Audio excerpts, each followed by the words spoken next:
Halo, Assalamualaikum warahmatullahi wabarakatuh. Allow me to introduce myself. My name is Dirga Rifyadika, NPM 2241112. I am honored to present my internship report. Meeting the leadership situation and adaptive leadership. Memahami konteks kepemimpinan situasional dan pendekatan adaptif untuk menghadapi perubahan, konflik, dan ketidakpastian dalam organisasi. Okay, next. Understanding the leadership situational context matters. Efektivitas pemimpin bergantung pada pemahaman kontekstual, lingkungan sumber daya, budaya, dan urgensi masalah. Satu, lingkungan stabil, dinamis, tingkat ketidakpastian. Nomor kedua, sumber daya, ketersediaan waktu, uang, dan kompetisi tim. Nomor tiga, budaya organisasi, nilai, norma, dan toleransi terhadap risiko. Nomor 4, stakeholder, kepentingan, daya pengaruh, dan ekspektasi. Key elements of situational leadership. Model situasional menyarankan pemimpin menyesuaikan gaya berdasarkan kesiapan dan kemampuan pengikut. 1. Directing, tepat untuk tim baru atau tugas kritis, arahan jelas, kontrol tinggi.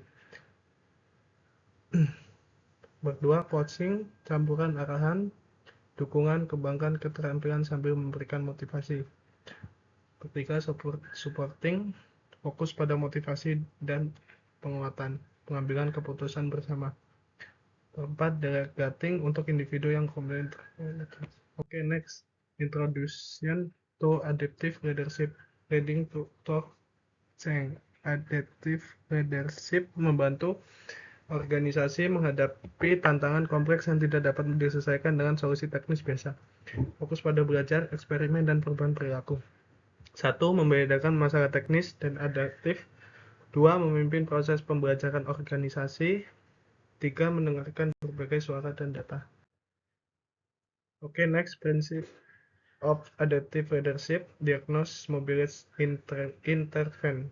Kerangka inti, pemimpin harus mengidentifikasi tantangan adaptif, membangun koalisi, dan menerapkan intervensi yang memungkinkan perubahan perilaku. Nomor 1, diagnose, analisis akar penyebab, identifikasi ketegangan nilai dan kepentingan yang saling bertentangan. Nomor 2, mobilize, bangun dukungan, bentuk eksperimen kecil, alokasikan sumber daya untuk belajar. Nomor 3, intervene, lakukan intervensi yang aman untuk mengisi diskusi, adaptasi perilaku. Okay, next, tools and framework for adaptive leadership. Alat praktis yang membantu menjalankan kepemimpinan situasional dan adaptif dalam organisasi. Nomor 1, analisis konteks, pemetaan pemangku kepentingan dan sumber ketidakpastian. Nomor 2, sistem umpan balik, loop cepat untuk belajar dan penyesuaian. Nomor 3, eksperimen terukur, hipotesis kecil untuk menguji perubahan perilaku. Nomor 4, manajemen batas, pengelola tekanan yang muncul sambil menjaga stabilitas operasional. Case study, applying situation and adaptive leadership. Skenario singkat yang menggambarkan penerapan prinsip di organisasi nyata, ringkasan tindakan hasil. Kasus pertama, rumah sakit, masalah lonjakan pasien mendadak, tindakan gaya directing. Coaching untuk pelayanan tepat, hasil kapasitas respon meningkat. Kasus 2, startup teknologi, masalahnya pivot produk, tindakannya eksperimen kecil, dan feedback loop. Hasilnya produk disesuaikan dengan cepat sesuai pasar.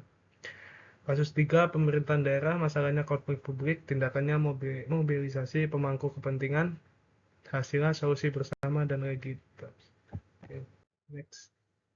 Key takeaways, actionable insight, langkah praktis untuk diimplementasikan setelah pelatihan.